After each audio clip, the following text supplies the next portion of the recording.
Muy buenas y bendecidas noches, señores. Bienvenidos, Padre. Gracias por darnos el tiempo de poder estar en tu presencia. Sabemos, Señor, que tú estás siempre con nosotros, aunque a veces a nosotros se nos olvida estar contigo. Perdónanos por nuestras fallas cometidas el día de hoy, Señor, por todo aquello que hicimos, consciente e inconscientemente, Señor. Gracias porque tu misericordia es grande y eterna y sabemos que estamos protegidos en tu mano. Te alabamos y te bendecimos en el precioso nombre de tu Hijo Cristo Jesús. Amén. Muy buenas noches, señores. Bienvenidos. Ya estamos otra vez aquí. Vamos a comenzar con la lectura de hoy, sábado 17, y vamos a hacer una muy pequeña recapitulación de lo que leímos el día de ayer. Ayer leímos cuatro capítulos. Leímos el capítulo 26 del libro de Crónicas, el rey Usías, un buen rey. La palabra señala que fue un rey, un muy buen rey. De hecho, promovió el desarrollo de la agricultura y que además, por medio de sus ingenieros, construyeron unas especies de catapultas, porque dice que lanzaban flechas y piedras muy grandes. Pero el negrito en el arroz es que él se envaneció. A pesar de que era un buen rey, un buen seguidor del Señor, hizo muchas cosas por Dios.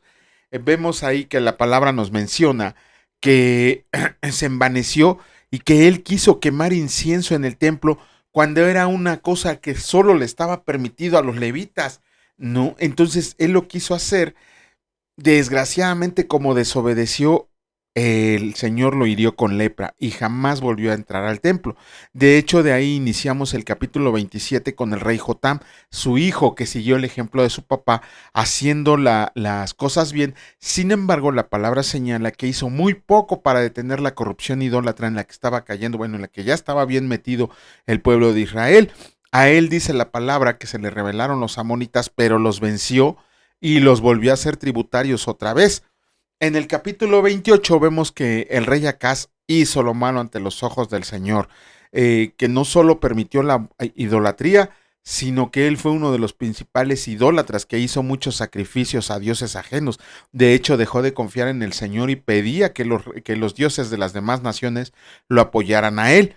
Y sin embargo, en el capítulo 29 vemos el surgimiento de un excelente rey, claro, con sus errores como todo ser humano, pero imagínense qué tan buen rey sería que el libro segundo de Reyes le dedica 3 capítulos. Aquí en el libro segundo de Crónicas le dedican 4 capítulos y todavía más en Isaías, en el libro de Isaías, en el Evangelio del Antiguo Testamento, le dedican otros 4 capítulos. Eso quiere decir que Ezequías hizo las cosas muy bien. De hecho, leímos el día de ayer en el capítulo 29 que comenzó las reformas religiosas en todo Judá, y puso en orden el templo. Lo mandó limpiar, mandó a los levitas a que cada uno tomara su lugar. De hecho, los sacerdotes no fueron suficientes para todo el sacrificio que se estaba haciendo y que tuvieron que entrar otros levitas con permiso del Señor, porque ni siquiera los sacerdotes se purificaban bien. Vamos a comenzar con la lectura. El día de hoy nos toca solamente un capítulo del libro de Segundo de Crónicas, el capítulo 30. Déjenme guardo mis acordeones y comenzamos con la lectura. Escrito está: Ezequías celebra la Pascua. Envió después Ezequías por todo Israel y Judá y escribió cartas a Efraín y Manasés para que vinieran a Jerusalén a la casa del Señor para celebrar la Pascua al Señor Dios de Israel. Y el rey había tomado consejo con sus príncipes y con toda la congregación en Jerusalén para celebrar la Pascua en el mes segundo, porque entonces no la podían celebrar por cuanto no había suficientes sacerdotes santificados, ni el pueblo se había reunido en Jerusalén.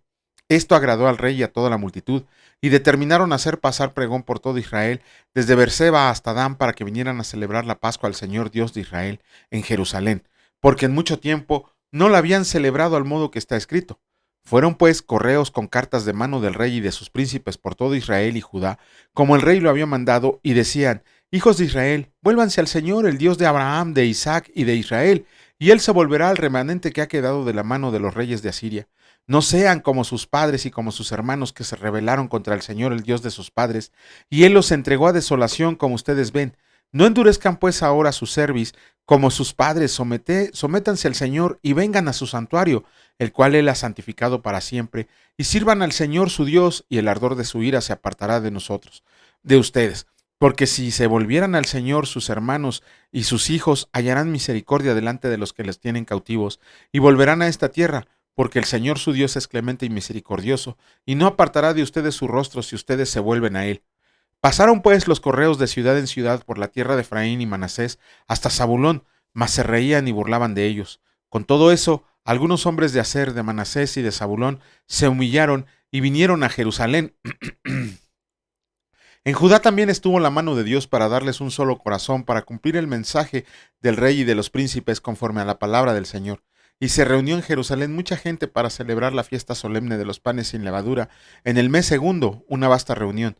Y levantándose, quitaron los altares que había en Jerusalén.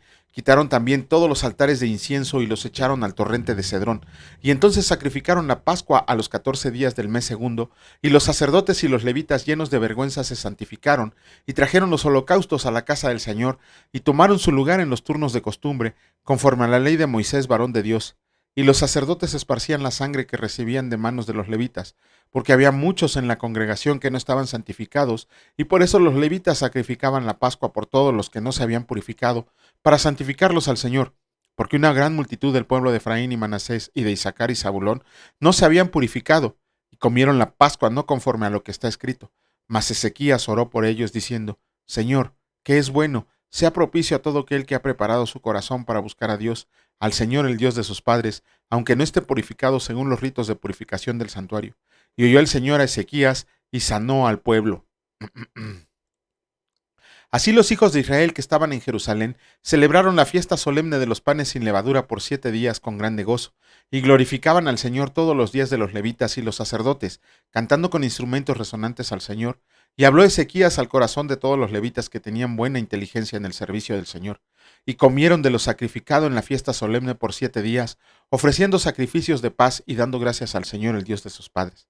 Y toda aquella asamblea determinó que celebraran la fiesta por otros 7 días, y la celebraron otros 7 días con alegría, porque Ezequías, rey de Judá, había dado a la asamblea 1000 novillos y 7000 ovejas, y también los príncipes dieron al pueblo 1000 novillos y 10000 ovejas, y muchos sacerdotes ya se habían santificado. Se alegró pues toda la congregación de Judá, como también los sacerdotes y levitas, y toda la multitud que había venido de Israel, asimismo los forasteros que habían venido de la tierra de Israel, y los que habitaban en Judá. Hubo entonces gran regocijo en Jerusalén, porque desde los días de Salomón, hijo de David, rey de Israel, no había habido cosa semejante en Jerusalén. Después los sacerdotes y levitas, puestos en pie, bendijeron al pueblo, y la voz de ellos fue oída, y su oración llegó a la habitación de su santuario, al cielo. Con eso terminamos la lectura del día de hoy del libro segundo de Crónicas. Vamos a comenzar con el capítulo 17. Sí. Vamos a terminar con el capítulo 17 del Evangelio de Lucas. Pero antes, ¿qué vimos el día de ayer? Ayer leímos de los versículos 1 al 19. En esos versículos vamos a tomar lo que dicen los versículos 7 al 10.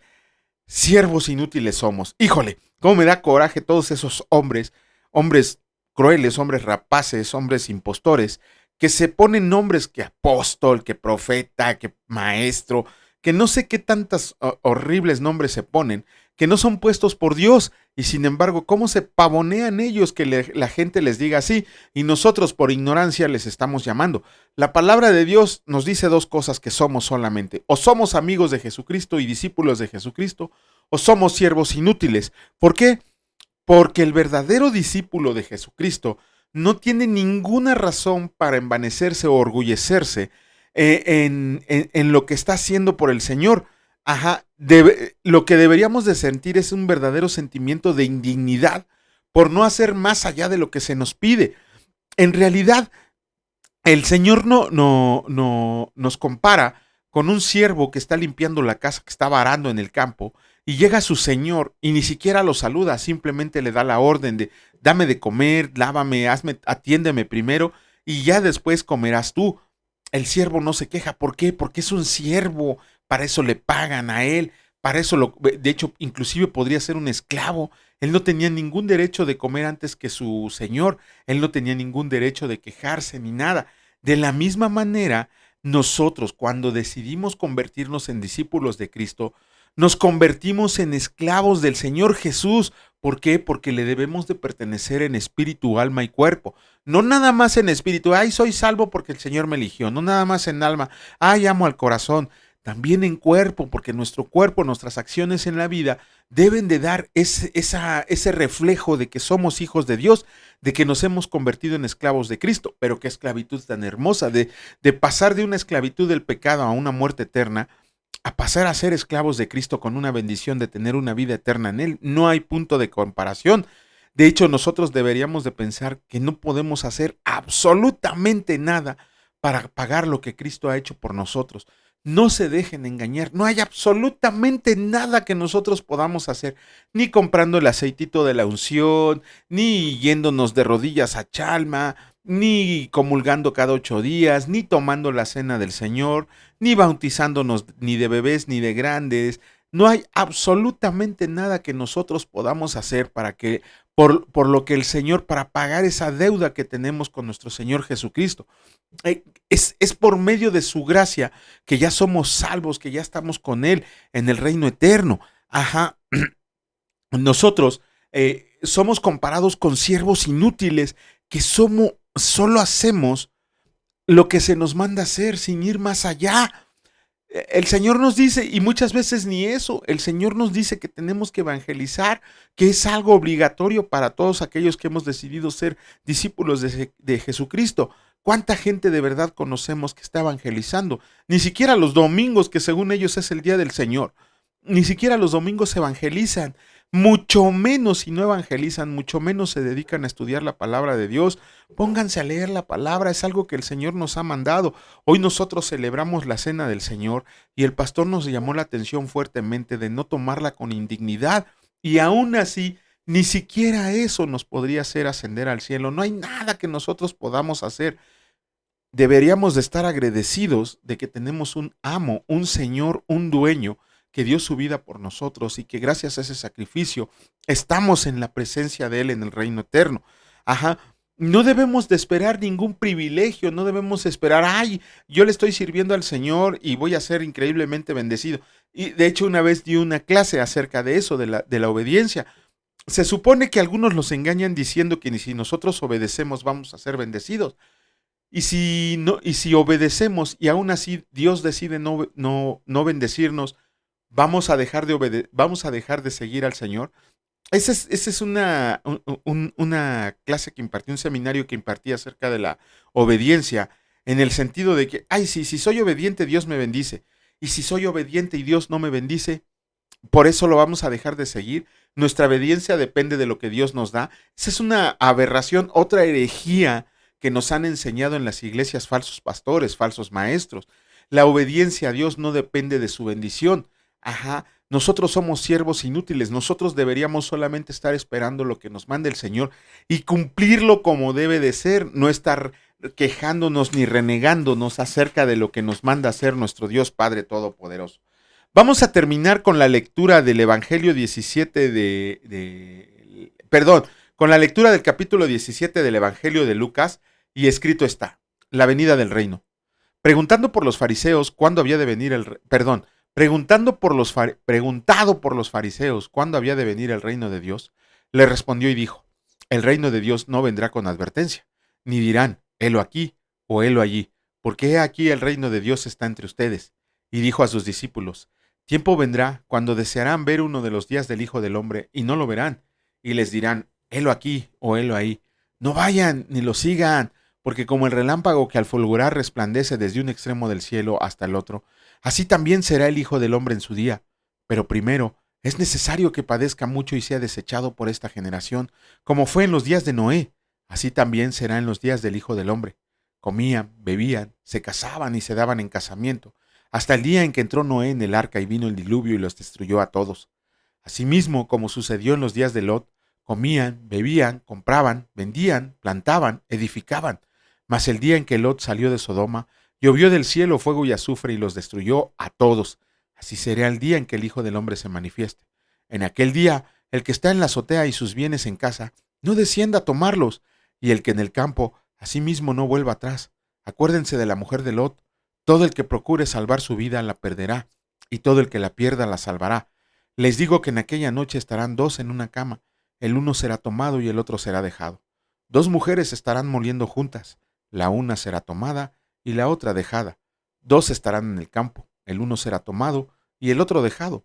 Y respondiendo le dijeron: ¿Dónde, Señor? Él les dijo: donde estuviera el cuerpo, ahí se juntarán las águilas. Con esto terminamos la lectura del día de hoy, muy rapidita, gracias a Dios, ya nos estamos poniendo al corriente. Esperemos que el día de mañana el Señor nos dé fuerza para seguir. Así nos da fuerza el Señor, lo que a mí me da es flojera de repente. Los afanes de la vida, les ofrezco una disculpa porque los afanes diarios a veces hacen que deje a un lado esto y no debería de ser. Luego me ando ahí diciendo: ay, Señor, ¿por qué? ¿Por qué? Porque no obedezco, ¿no?